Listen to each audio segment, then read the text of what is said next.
Maddie shoved the divorce papers across the table with that smug little smirk like she had already won. Her eyes didn't just say it, they screamed it. "You're nothing without me." Most men would have argued, maybe begged, maybe thrown the papers back. Not me. I picked up the pen, felt its weight in my hand, and signed every line without a single word. And the whole time she leaned back in her chair, smiling like she was watching me sink. That's what she thought. What she didn't know, what nobody in that room knew, was that she was the one already standing on quicksand. Because the truth, I wasn't broke. I wasn't beaten. I wasn't the fool she had built her story around. I was quiet. And when the judge read my real net worth out loud, that little smirk, it vanished. My name is Ethan Cole. I'm 40 years old, born and raised in Texas, and I make my living as a software engineer here in Austin. To most people, I look like any other quiet guy in a plain t-shirt driving a 10-year-old Camry drinking coffee from a gas station cup on the way to work. What they don't see is the discipline behind it. I started coding in high school, paid for college with scholarships and side jobs, and never once asked my parents for $1. Everything I've built, I built myself line by line, paycheck by paycheck. I like order. I like predictability. A clean desk, a working system, a plan that makes sense. That's who I was when Maddie walked into my life. She said she loved that focus, that steadiness, that ambition. Back then, I thought she saw me for who I really was. Turns out she only saw the surface, and that's where the story begins. I still remember the first night I saw Maddie. It was at a friend's birthday party on a rooftop bar in Dallas, warm night air, carrying the buzz of the city below. I was leaning on the rail, nursing a Lone Star beer, half wishing I'd stayed home. Then she walked in, red dress simple but impossible to ignore, moving like she owned the room without even trying. Heads turned, conversations paused, and she smiled like the spotlight was hers by birthright. I thought she's way out of my league. She proved me wrong fast. She came right up, tilted her head, and said, "You look like someone who doesn't belong here. Not an insult, more like a challenge." I laughed. She laughed back. In that instant, the noise of Dallas faded, and it was just her and me. Looking back, maybe I should have seen the warning in that line, but all I saw was possibility. The early days with Maddie felt like something out of a movie. She made the effort in ways I wasn't used to. Some afternoons, I'd look up from my desk at the office, and there she was, smiling, holding a takeout bag of my favorite barbecue. No occasion, no reason, just because. She left handwritten notes on the counter in the mornings. "You've got this. Don't work too hard. I love you." Simple words, but they carried weight. At night, when I was buried in code chasing down bugs line by line, she'd sit beside me on the couch. Sometimes she read, sometimes she just watched, saying she didn't mind the silence. I thought that meant she understood me, understood the grind, the long hours, the patience it took to build something from nothing. I convinced myself her presence was proof. Back then, I wasn't looking for red flags. I was looking at her, and I believed every sign pointed to forever. It started small, the kind of things you almost laugh off. One night, we were heading out to dinner with some of her coworkers. I slipped on the same pair of boots I'd worn for years, scuffed leather, broken in from long miles. Maddie looked me up and down and smirked. "One day, when you make enough, maybe you'll buy yourself a new pair." She said it like a joke, light and playful. Everyone laughed. I laughed too, but it stayed with me longer than it should have. Another time, we were lying in bed talking about the future. I told her my dream was simple, a house with a big oak tree in the yard space for kids to run, nothing flashy. She rolled over, kissed my cheek, and whispered, "That's cute. But one day, we'll go bigger. New York penthouse bigger." She smiled when she said it, but I felt smaller. Those weren't jokes. They were warnings. Maddie grew up in Dallas, and her family never let me forget it. Her father worked in finance, her brother had just opened another restaurant in Miami, and her cousin owned a vineyard out in California. At first, it was just background noise stories told over wine at her parents' dining table, the kind of bragging families do when they've never known struggle. But slowly the tone shifted. Maddie would drop it into conversations like a blade wrapped in velvet. My brother just expanded again. "What about your little project?" Or "Dad says investing is about vision. Maybe you should talk to him." She'd say it with a smile like it was advice, but I heard the message loud and clear: "You'll never measure up." I came from teachers, two honest, hardworking parents in small-town Texas. No vineyard, no restaurant empire, just grit and discipline. And for Maddie, that wasn't just a difference. Over time, it started to sound like a warning. We used to play this game what our dream house would look like. Sitting on the couch, half watching TV, Maddie would go first. She wanted marble floors that shined like glass, a walk-in closet bigger than our entire apartment, and a pool shaped like a piano. She said it with a straight face, like it wasn't a fantasy, but a checklist. I'd smile and nod because that's what she wanted. Then she'd ask me, and my answer was always the same. A modest ranch-style home with a big oak tree out front, a backyard where kids could run, maybe a grill, and a workbench in the garage. To me, that was enough. More than enough. Every time I said it, she'd laugh, softly kiss my shoulder, and call it cute. But the way she said it made me feel like my vision was small, like I was small. I didn't know it then, but we weren't just dreaming different houses, we were building different lives. It became a line she loved to throw at me. "You're married to that laptop," Maddie would say, half joking, half accusing, as I sat at the dining table typing late into the night. At first, I brushed it off. She knew what I did. She knew that building software wasn't a 9-to-5 job. It was long hours, testing, debugging, failing, trying again. Every app, every contract, every piece of code was a step towards something solid, something permanent. I thought she respected that. But the more she said it, the sharper it sounded. "You spend more time with that screen than with me. Or if you worked half as hard on us as you do on that project." She said it with a smile, but it was the kind of smile that carried weight. And every time I felt the balance shift a little more. I wasn't just fighting for a future anymore. I was fighting for the right to even have one. At first, it was just nights out with her friends. A Friday here, a Saturday there, cocktails, rooftop bars. Girls' nights, she said I wouldn't enjoy anyway. I didn't argue. I figured everyone needs their circle. But then weekends started disappearing. Trips to Dallas, quick flights to Miami, even a wellness retreat in Arizona. She said she needed space time to breathe, to remember who she was. I wanted to believe her. I wanted to think it was temporary, that she'd come back, rested and grateful. But the more she left, the less she returned to me. When she was home, her suitcase stayed half-packed in the corner, like she was already planning the next escape. I told myself to focus on my work, that once my projects took off, she'd see it was all worth it. But late at night, staring at that empty side of the bed, I started to wonder if she was already gone and just hadn't said it out loud yet. One evening, she convinced me to join her at a rooftop bar in Dallas. It wasn't really my scene. Loud music, expensive cocktails, people trading stories about hedge funds and high-rise condos. I stood there with a club soda trying to follow along when someone finally turned to me and asked what I did. I opened my mouth to answer, but Maddie leaned in first, flashing that perfect smile. "He's still figuring it out," she said. The group laughed, glasses clinked, and the conversation moved on without me. I forced a grin, but inside, something twisted. I'd been writing code for almost 2 decades. I'd built systems most of them wouldn't even understand. But in that moment, I wasn't a man with skills or a future. I was a punchline standing next to the woman who was supposed to believe in me. It was the first time I realized I was shrinking beside her, and she was the one pressing me down. After that night, it became a pattern. Whenever we were out with friends, or worse, her colleagues, she made a habit of cutting me off. I'd start to explain something, maybe about a new feature I was coding, or a project I was excited about, and she'd slide right over my words. "Let's not bore everyone with tech stuff," she'd say, raising her glass, as if she'd just saved the table from a lecture. The laughter that followed wasn't mean, but it stung all the same. Other times, she'd lean back in her chair, smirk, and add, "He's building some mystery app that's going to change the world someday." The sarcasm was light enough to pass as humor, but sharp enough to land where it hurt. I'd go quiet after that, staring at my drink, wondering how the woman who once sat beside me for hours, content in silence,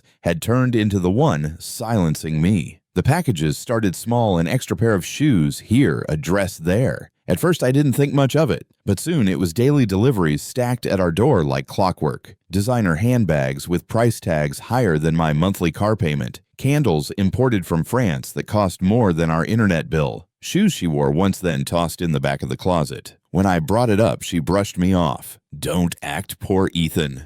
It's embarrassing." That's what she said, word for word, without even looking up from her phone. I remember standing there holding the credit card statement, wondering how I went from the guy who used to fix things with my own hands to the man being told he wasn't enough by the person who was supposed to be on my side. Money wasn't just slipping away. Respect was too. and with every swipe of her card, I felt the gap between us getting wider. Those 3 words stuck to me longer than I wanted to admit. Don't act poor Ethan. She said it like I was a child, embarrassing her in public. The truth was, I wasn't poor. I'd worked since I was a teenager, saved every dollar I could, paid my way through school without a cent from anyone. I drove an old Camry because it still ran smooth, not because I couldn't afford another. But to Maddie, value wasn't in durability or discipline, it was in flash. She wanted marble floors, champagne bottles, Instagram trips, proof she was living above everyone else. And standing in our kitchen holding that credit card bill, I realized something: she wasn't just spending money, she was spending us. Every swipe was her way of saying, "You're not enough." I didn't yell. I didn't argue. I just folded the statement, set it on the counter, and walked away. Silence. I'd learned carried more weight than any fight. It didn't happen all at once. Maddie never came out and said, "Don't see them." She was smarter than that. With Marcus, it started when he dropped by on a Sunday with a case of beer and some game tickets. After he left, she asked, "Doesn't he have his own place? Why is he always here?" I stopped inviting him after that. With my sister, it was her wanting to visit from San Antonio. Maddie sighed, checked her calendar, and said, "This month's too busy. Maybe later." Later never came. And with my mom, it was the sighs from across the room whenever I picked up the phone, loud enough for me to hear, soft enough to deny. Over time, the message was clear. My circle made her uncomfortable. So I let them go one by one until the only person left in my life was the same person slowly tearing it apart. And she preferred it that way. It wasn't yelling. It wasn't screaming. Maddie's weapon was sharper than that small, precise cuts delivered with a smile. I'd be reaching for my keys and she'd say, "Are you always this slow?" I'd fix a shelf in the kitchen and hear, "Wow, this is basic Ethan." If I forgot something at the store, she'd shake her head and mutter, "You can't be serious." None of it loud enough to call abuse, never harsh enough to leave a mark, but each word lodged under my skin like a splinter. I caught myself apologizing before I even knew what for. Walking into a room felt like interrupting something. Even when we were alone, I felt like an outsider in my own home. A raised eyebrow, a half smirk, a single sentence, it was enough to make me question myself. That's the trick with needles. One won't kill you, but 1,000 tiny stings can drain the life out of anyone.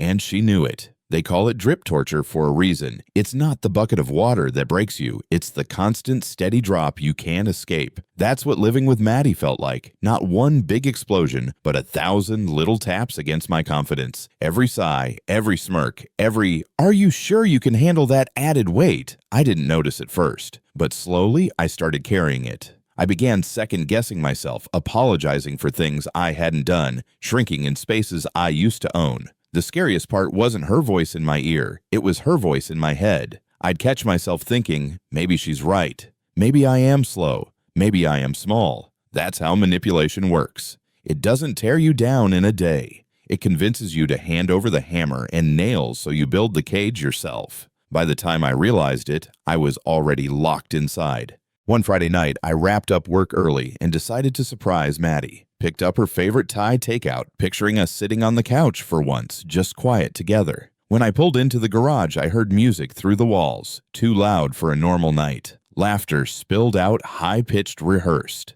Then the sharp pop of a champagne cork hitting the ceiling. I eased the door open and stood in the shadow of the hallway. Maddie was in the living room, silk robe hair curled, glass in hand. 3 friends circled her cheering. And then I heard it clear as the glass in her hand. "He's got nothing. No savings, no backbone, just that dumb little app." They laughed. She laughed hardest. I didn't step in. I didn't shout. I closed the door as quietly as I had opened it, sat in the driver's seat, and stared at the takeout bag cooling beside me. In that moment, I knew she wasn't just leaving me. She was erasing me. I sat there in the garage, engine off, lights out, the bag of Thai food cooling on the passenger seat. I didn't move. I didn't cry. I didn't even feel angry. It was like someone had turned the volume down on my whole life. Their laughter echoed faintly through the walls, but inside me, everything went quiet. And in that silence, something shifted. Call it survival, call it clarity, but a switch flipped. I saw the truth for what it was. Maddie wasn't planning to fix this marriage. She was planning her life after me, and I was just the practice run for her victory lap.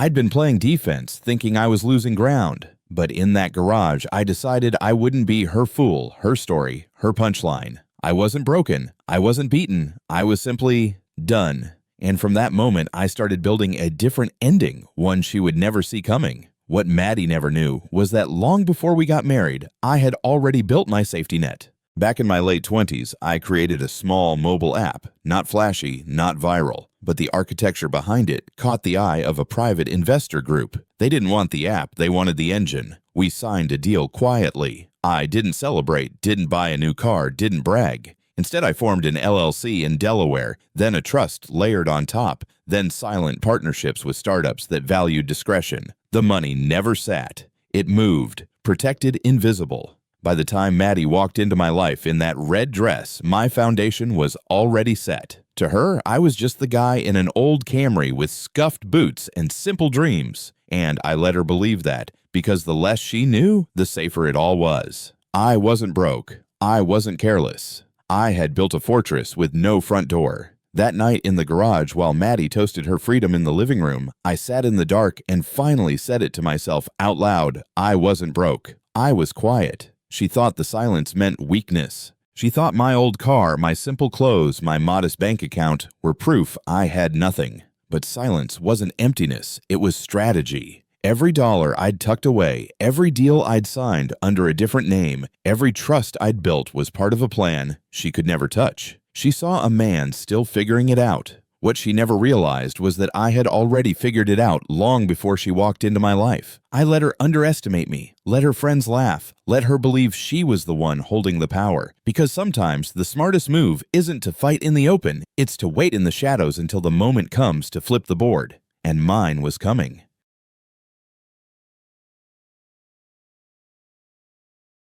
A week later, I drove down to Houston and pulled into a quiet neighborhood where the houses all looked the same, brick fronts, trimmed hedges, flags on the porch. I wasn't meeting at an office. That was the point. The man I came to see was a retired divorce attorney. My dad once knew someone who had spent 30 years fighting in Texas courtrooms and didn't leave a digital footprint behind. We sat outside on his porch, rocking chairs, creaking, the smell of cut grass in the air. No phones, no laptops, no record of the meeting. I told him everything, what I'd seen, what I suspected, what Maddie thought she had planned. He didn't offer sympathy. He didn't waste words. He just listened, then scribbled 2 names on a notepad. One was a forensic accountant, the other a private investigator. Don't wait until it's too late, he said, folding the paper. Preparation wins cases. Emotions lose them. I nodded. My emotions were already gone. The forensic accountant worked out of a small office above a strip mall in Houston. No sign on the door, no receptionist, just a man with wire-rimmed glasses and stacks of paper taller than his desk.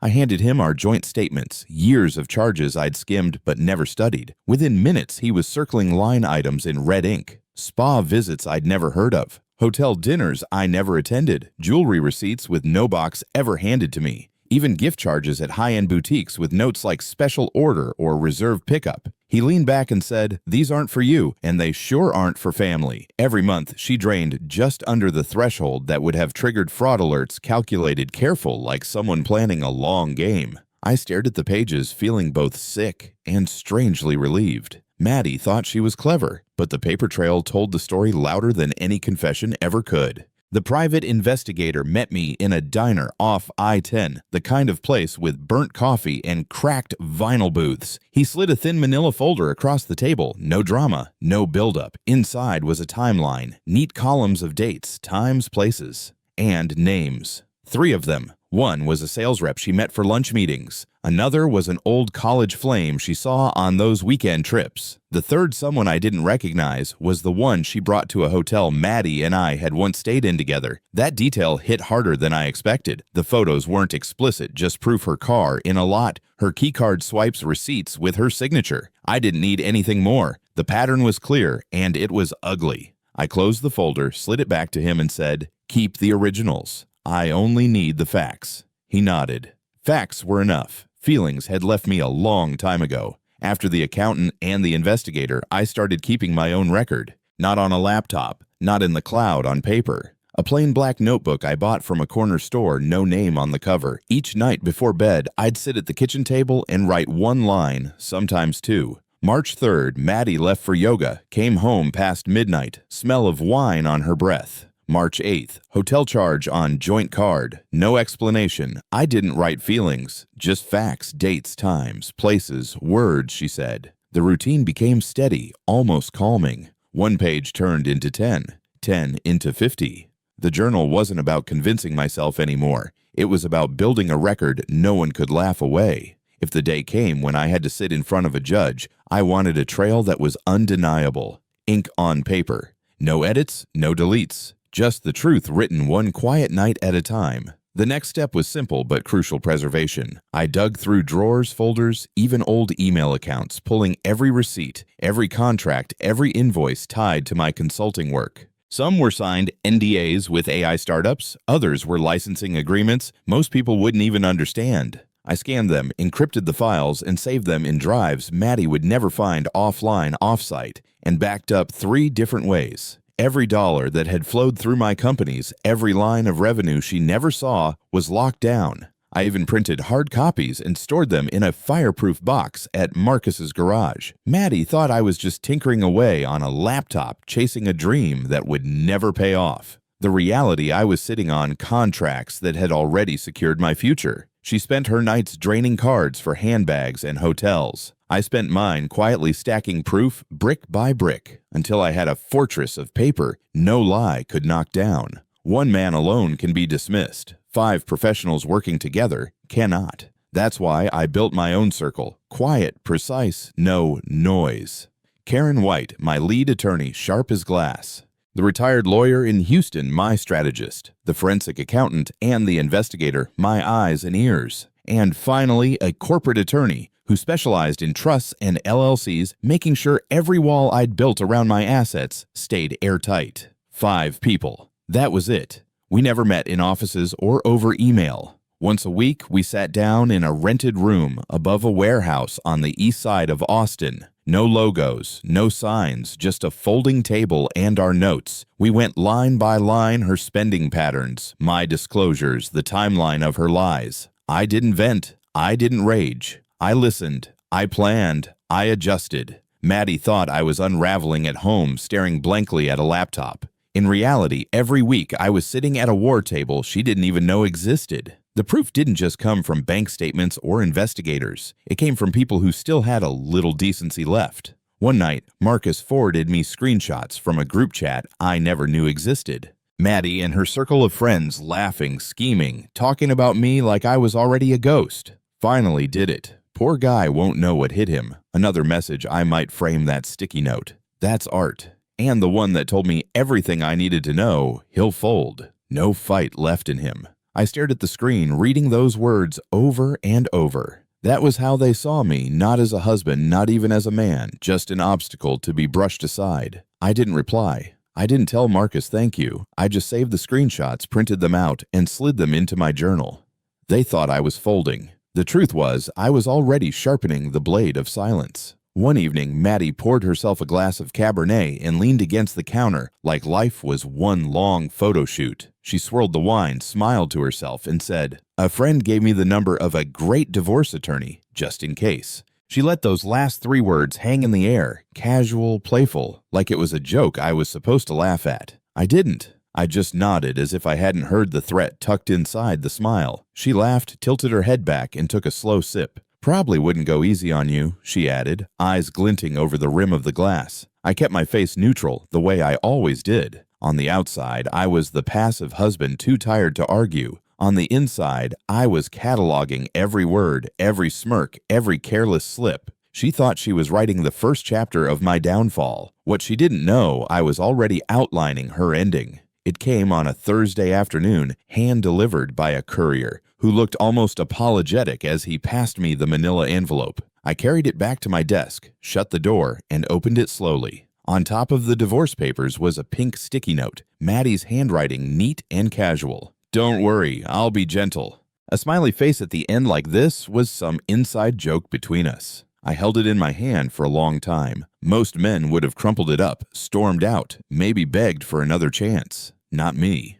I slid the note back inside, closed the folder, and finished the work I'd been coding. No panic, no surprise. It was just confirmation of what I already knew. She thought she'd struck the first blow. She thought she'd caught me unprepared. What she didn't realize was that I'd already been living in a world she couldn't see, and the papers in front of me weren't the battle. They were bait. When the final set of papers arrived, I didn't delay. I sat at the kitchen table with a black pen and flipped through every page. House hers, car hers, monthly support granted. Every demand Maddie had written into those clauses I signed without hesitation. On the surface, it looked like surrender, the kind of weak retreat she and her friends had been predicting for months. I could almost hear their laughter, see the group chat lighting up with screenshots. He folded, just like we said. But what they didn't know was that every asset she thought she was taking had never truly been within her reach. The house was rented in her name. The car carried more debt than value. The accounts she could see were the scraps I left in plain sight. I didn't fight her on paper because the real fight wasn't on paper. It was already over long before she ever picked up a pen.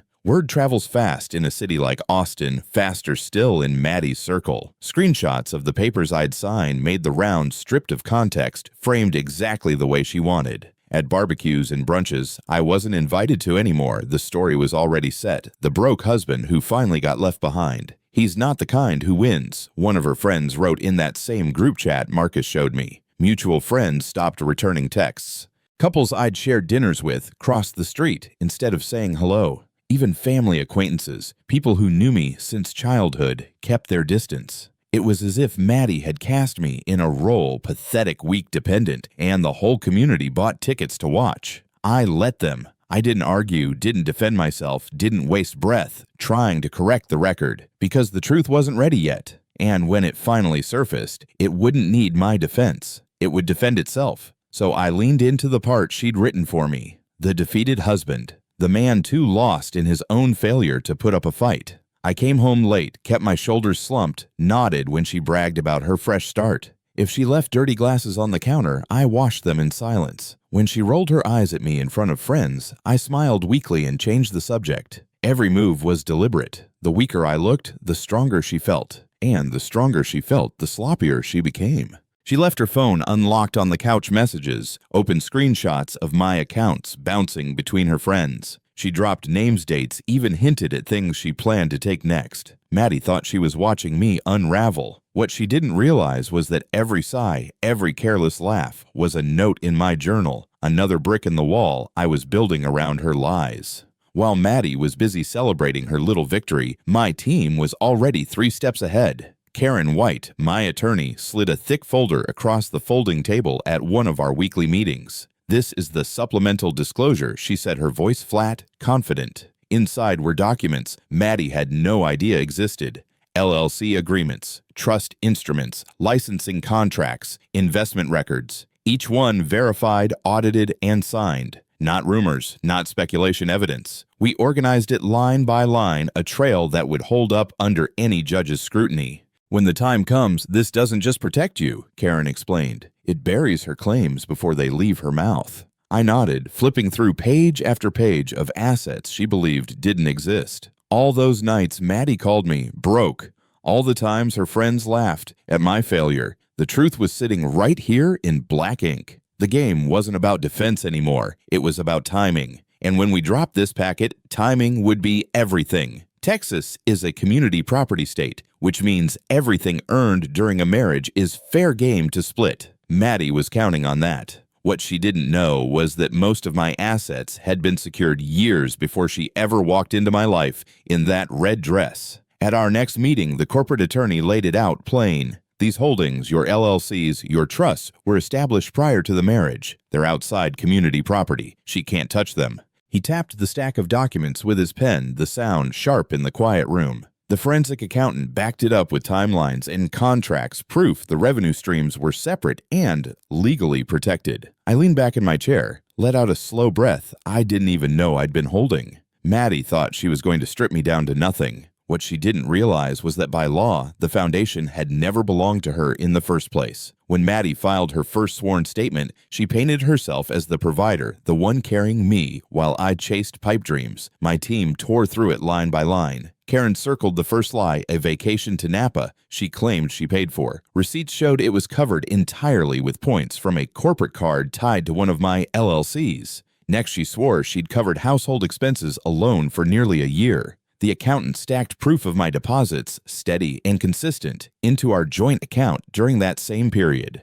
Then came the luxury purchases, bags, jewelry, spa retreats. She listed them as household necessities. We had the receipts with her signature, no mention of me anywhere. Every contradiction chipped away at the image she tried to sell. By the time we were done, her statement looked less like testimony and more like a story collapsing under its own weight. She thought she was building a case. She'd built a trap for herself. A letter from the Travis County Courthouse arrived in the mail, heavy paper black ink, stamped across the top, notice of hearing. The date was set 6 weeks out. I sat at the kitchen table holding it while Maddie scrolled on her phone, humming like she was already the victor. She didn't ask what the envelope was. She didn't care. To her, the trial was just a formality, the closing act of a play she'd already written. I folded the notice, slipped it into my journal, between pages of her own words, and poured myself a glass of water. 6 weeks. That was the countdown. While she bought new dresses and whispered to her friends about the big day, I met with my team twice a week instead of once. We refined the packet, tightened the timelines, rehearsed every possible angle. She thought the judge would see a man broken and defeated. What he was going to see was a man prepared. The night before the hearing, I didn't pace the floor or rehearse speeches in my head. I drove downtown and stood in line at Franklin Barbecue like any other Texan with a free evening. The line was long, the air heavy with mesquite smoke, and nobody cared who I was or what was about to happen in court. I ordered a plate of brisket and ribs, sat alone at a small table, and ate slow. Every bite tasted like calm, like the kind of peace you only get when you know the storm can't touch you. Afterward, I drove home, set my alarm, and slid into bed. Maddie was out late, probably celebrating her victory one night early. The house was quiet. The journal sat on the nightstand, and for the first time in months, I fell asleep without tension in my chest. Tomorrow wasn't a battle. It was just a reveal, and I was ready for the curtain to lift. The morning of the hearing, Travis County Courthouse felt like another world. The walls were paneled in dark oak, worn smooth by decades of trials, and the air carried that mix of old paper and stale coffee that never leaves government buildings. Lawyers shuffled past with files tucked under their arms, voices low, shoes echoing against the tile. I took my seat at the respondent's table, hands folded, eyes steady. Across the aisle, Maddie walked in like she owned the place. Black dress, tailored, sharp heels clicking with each step, her lawyer trailing behind with a folder pressed to his chest. She didn't glance at me. She didn't have to. That smirk on her face said everything in her mind. The outcome was already written. I breathed slow, let the weight of the room settle over me, and thought about the packet waiting in my attorney's briefcase. This wasn't her stage anymore. The oak, the silence, the judge. This was mine. Maddie's lawyer rose first, buttoning his jacket like he was about to deliver gospel truth. His voice carried through the courtroom, polished and rehearsed. He painted a picture of a woman who had sacrificed everything for a dreamer, too stubborn to face reality. According to him, Maddie paid the bills, funded the vacations, kept the roof over our heads while I chased fantasies at a laptop. He spoke of me as if I were a dependent child, a man with potential, but no profit ambition, but no results. Maddie sat at the table with her hands folded neatly, eyes cast down, the perfect act of grace and disappointment. The people in the benches behind us leaned in, nodding along, eating up the story. I didn't interrupt. I didn't flinch. I let him have the floor, let the performance run its course. Because the thing about a story built on lies is simple. The louder it gets, the harder it falls once the truth walks in. When Maddie's lawyer finished his performance, the judge leaned forward, silver hair catching the light. He adjusted his glasses, tapped a pen against the file, and asked one simple question. I see no mention here of deferred assets equity or private holdings. Are those not present in this case? The room went still. Maddie's lawyer froze for a beat too long, then cleared his throat. Your Honor, to our knowledge, the respondent holds no significant financial interest. He has been financially dependent for the duration of the marriage. His words sounded thinner than paper. I saw Maddie glance at him, confusion flickering in her eyes for the first time. The judge frowned, unimpressed, and made a note. That was the crack in the wall, the first sign her story wouldn't stand. I didn't look at Maddie. I didn't need to. My attorney Karen sat beside me, calm and silent, her hand resting on the briefcase that carried the truth, waiting to surface.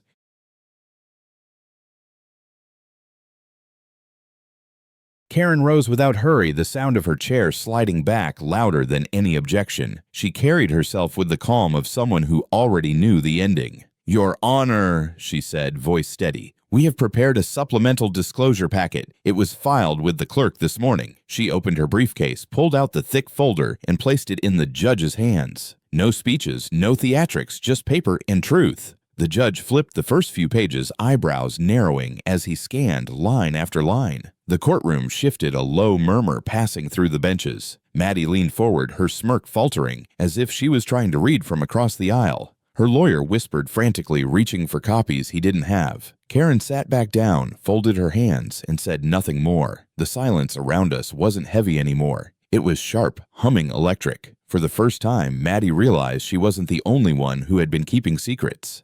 The atmosphere in that courtroom changed the second the judge began reading. The quiet wasn't empty anymore. It was charged alive like the air before a Texas thunderstorm. Pages turned, pens scratched, and every eye in the room shifted from Maddie's performance to the documents in the judge's hands. I didn't need to look at her, but I could feel it. The heat that once radiated from her confidence had cooled. Her posture softened, her shoulders edged downward, her face a shade paler than it had been minutes earlier. That trademark smirk, the one she wore at every dinner, every gathering, was gone, replaced with the tight press of lips, holding back nerves. Her lawyer tried to whisper something reassuring, but she brushed him off, eyes locked on the bench. For the first time in a long time, Maddie wasn't in control of the room, and I didn't need to say a word. The paper was speaking louder than either of us ever could.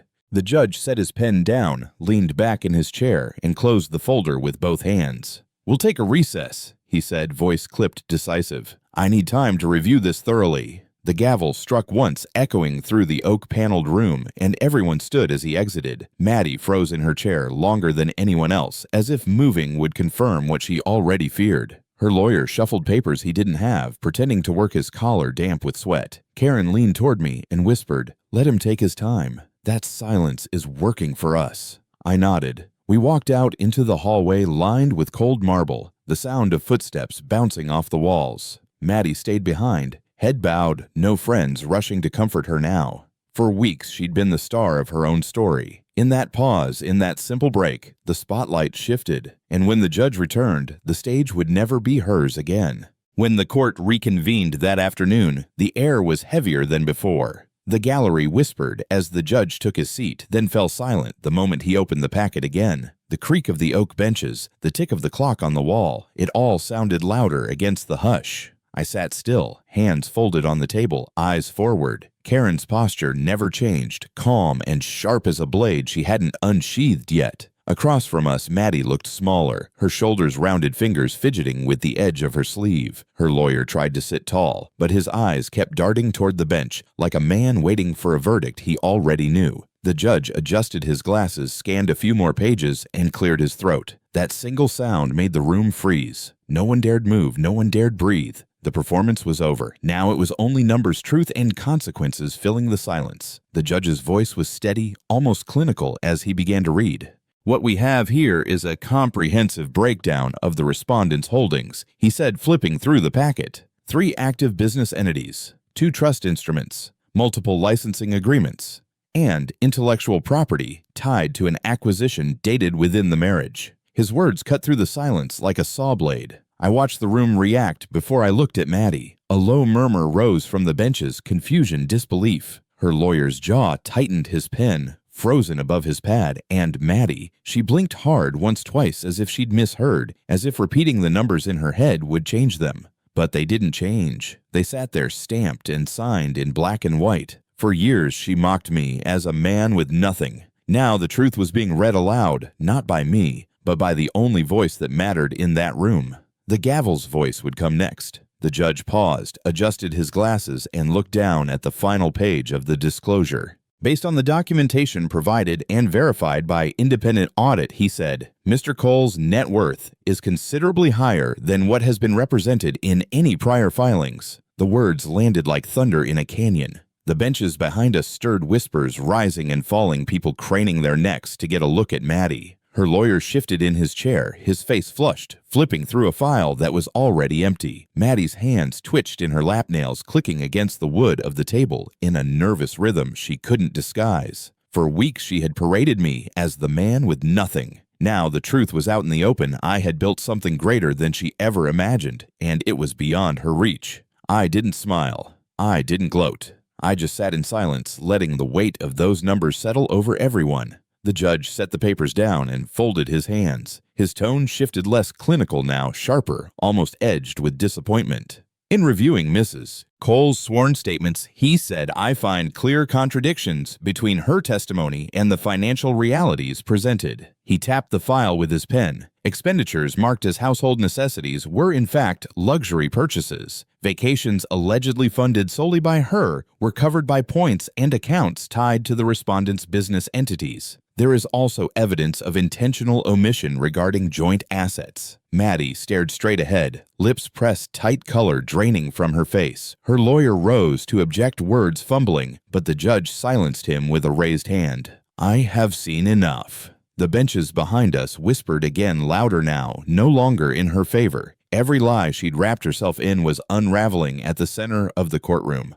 For years, she controlled the narrative. In one afternoon, her story collapsed under its own weight. The judge's voice carried the weight of finality as he delivered the words Maddie never saw coming. Due to falsified claims and lack of transparency, this court denies the petition for spousal support. The request for asset division is also denied. No basis remains for further distribution. The gavel struck once sharp as a gunshot. The sound seemed to rattle the very air. Maddie's lawyer sank back into his chair, face pale sweat soaking through his collar. Maddie didn't move. She sat frozen, eyes wide but unfocused, lips parting as if she wanted to speak but couldn't find the words. The silence in the courtroom was almost cruel. No one clapped, no one cheered, but the shift was undeniable. Everything she had counted on, every whispered promise to her friends, every smug look over wine glasses was gone in a single ruling. She had tried to strip me bare. Instead, she was the one left with nothing but silence. The gavel's echo still hung in the air when I noticed it her hand. Maddie's perfectly manicured nails, the same ones she'd flaunted around champagne glasses and designer handbags, were now tapping against the wood of the table. Not steady, not controlled, uneven, frantic like a drumbeat she couldn't silence. Her other hand twitched in her lap, fingers curling and uncurling as though gripping something that wasn't there anymore. For years, she held control like it was stitched into her skin, every room, every conversation, every glance bent to her. But here, under the weight of truth and law, the seams had split. She tried to keep her chin high, eyes forward, but her body betrayed her. The smirk was gone, replaced by glassy eyes that refused to meet mine. She had walked into this courtroom, convinced she was untouchable. And now, with the world watching, the cracks were wide enough for everyone to see. I didn't smile. I didn't lean back in triumph or throw a single glance her way. There was no victory lap to run. I kept my posture steady, my hands folded on the table, eyes fixed on the bench. Silence was enough. In that room, silence weighed more than any speech could. It told everyone watching that I hadn't needed to shout, hadn't needed to defend myself in whispers at dinner parties or through gossip. The truth had walked in on its own legs and spoken for me. Maddie shifted in her chair, searching for some sign of weakness, some flicker of gloating she could twist into a narrative. But I gave her nothing, just calm, still air. That was the one thing she couldn't control, the absence of reaction, because when someone builds their whole power on humiliation, the most devastating response isn't anger, it's indifference. And that's all I had left for her. The courthouse doors swung shut behind me, and the late Texas sun hit like a spotlight. I walked across the parking lot, keys in hand, the sound of my shoes echoing against the concrete. Then I heard it, heels clicking unevenly behind me, her voice cutting through the quiet. Ethan. Wait. I didn't stop until I reached my car. That's when she stepped in front of me, breathless, arms crossed tight, as if holding herself together. Her eyes were wide, desperate, nothing like the woman who smirked across the courtroom hours earlier. "Can we try again?" she asked, her voice trembling. For a moment, I just looked at her, the same Maddie who once laughed beside me in a Dallas rooftop bar, who once left notes on my desk. But all I saw now was the mask she'd worn too long finally cracking in the daylight. I unlocked my door in silence, letting her own question hang heavy in the heat. I rested one hand on the car door and finally met her eyes. The confidence she wore like armor was gone, replaced by something raw, almost fragile. For a second, it almost looked like the Maddie I first met, the red dress, the smile, the spark. But I knew better now. "You didn't want love," I said quietly, each word steady as steel. "You wanted power, and I never needed you to shine." Her lip trembled, the mascara around her eyes smudging in the afternoon heat. She opened her mouth like she had more to say, but nothing came. Just silence broken only by the hum of traffic out on the street. I pulled the door open, slid into the driver's seat, and turned the key. She stepped back, arms wrapping around herself, as if the weight of those words had left her standing smaller than I'd ever seen her. For once, it wasn't me shrinking. It was her. I eased the car into reverse, glancing once through the windshield. Maddie stood there in the middle of the lot, arms folded tight against her body heels, wobbling on the uneven asphalt. No entourage, no friends whispering encouragement, no lawyer hovering with a folder full of promises, just her alone under the Texas sun. The same woman who once thrived on being the center of every room now looked small, swallowed by the emptiness around her. The heat shimmered off the pavement, outlining her in a haze as if the world itself was erasing her edges. For years, she'd fed off control, off crowds, off the power of perception. But out here, there was no stage, no audience, no script to hide behind, only silence and a fading smirk that couldn't save her anymore. I shifted into drive, pulled onto the road, and left her standing there, just another figure melting into the glow of a Texas afternoon. The Camry hummed steady as I pulled onto I-35, the sun dipping low over the Austin skyline. I kept the radio off, no country ballads, no talk radio, just the rhythm of the tires against concrete and the quiet space I hadn't felt in years. Traffic flowed around me, horns blaring, engines revving, but inside that car, it was still almost sacred. For the first time, I wasn't replaying arguments in my head, wasn't bracing for the next jab or the next fight. I was simply driving. The road stretched ahead, familiar, unbroken, leading me home. Not the house with Maddie's name on the lease, but something deeper. A place where my thoughts belonged to me again. Every mile put more distance between her smirk and my silence, between who I'd been and who I was becoming. Freedom didn't come with fireworks. It came with an old Camry, a quiet highway, and the peace of knowing the war was over. That weekend, I met Marcus at Buffalo Wild Wings, the place we used to haunt, before Maddie made it clear she didn't want him around. Same neon signs buzzing over the bar, same smell of fried food and hot sauce in the air. He was already at a booth when I walked in, a pitcher of beer sweating on the table. For a second, we just looked at each other, and that was enough. No speeches, no explanations. He poured 2 glasses, slid one my way, and raised his in a quiet toast. I lifted mine to meet his. The clink wasn't loud, but it carried more weight than any courtroom ruling. "To being free," he said. I nodded, once took a long drink, and felt the burn of whiskey chasers after. Around us, TVs blasted football highlights. Waitresses called out orders. The world moved on like nothing had happened. But for me, that night was the first time in years I felt like myself again. The next morning, I sat on the back porch with a cup of black coffee and finally did something I hadn't in months. I dialed my mother's number. She answered on the second ring, her voice warm, steady, like it had been waiting on the other end all along. "Ethan," she said softly, no questions, no judgment, just my name. For a moment, I couldn't speak. I just listened to her breathing, the same rhythm that used to calm me as a boy lying awake at night. When I finally told her everything about Maddie, the lies, the court, she didn't gasp or curse. She just said, "You did what you had to do, son, and now it's time to heal." The weight in my chest eased, not gone, but lighter. Talking to her reminded me of who I'd been before Maddie's voice filled every corner of my head. Sometimes the sound of home isn't a place. It's the voice that's always been steady, waiting for you to return. A few days later, I sat at my desk, the same beat-up laptop in front of me, the same glow of code on the screen. But something was different. For the first time in years, I wasn't typing to prove a point. I wasn't grinding to convince Maddie I was building something worth her attention. I was working because I loved it. The challenge, the logic, the quiet rhythm of solving problems line by line. My shoulders felt lighter, my thoughts clearer, as if every keystroke was mine again. Maddie's voice, her sighs, her needles, her smirks was gone from the room. All that remained was the steady hum of the fan and the satisfaction of creating something on my own terms. I realized then that success had never been about winning her approval. It was about choosing myself. And in that moment, bent over the keyboard coffee at my side, I felt richer than any court ruling could ever make me. Later that night, I opened my black journal, the one that held every date, every receipt, every line of truth, and slipped the pink sticky note inside the back cover. "Don't worry, I'll be gentle." Her handwriting curved across the page, still mocking, still smug. But now it wasn't a threat.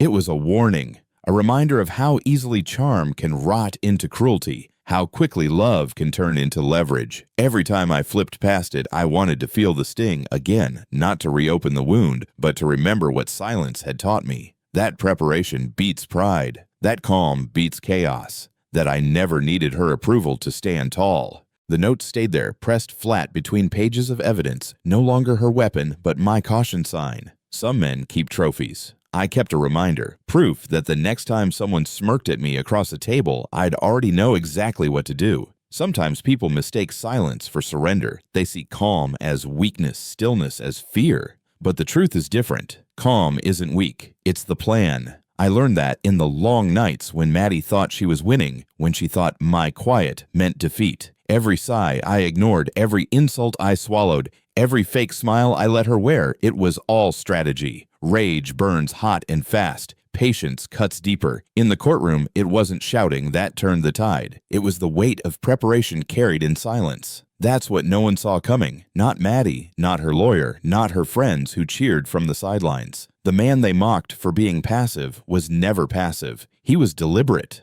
And when the moment came, the quiet became louder than any defense I could have spoken. Calm is where the real power lives. And mine had been waiting patient for the perfect time to be heard. I stood at the window of my apartment in Austin, the skyline glowing in shades of orange and gold, as the Texas sun slipped behind the horizon. For the first time in a long time, I wasn't thinking about what I'd lost. I wasn't replaying her laughter or the courtroom whispers. I was looking forward at streets I knew, at a city that had always been mine, at a future that no one else controlled. The silence wasn't heavy anymore. It was clean, sharp, alive. My journal sat closed on the desk behind me. The pink sticky note pressed flat inside, no longer a wound, just a marker of where the story changed. I exhaled steady calm and let the light wash over me. People will say I walked away empty-handed. They'll be wrong, because I'm not the man who lost everything. I'm the man who rebuilt. And this is only the beginning.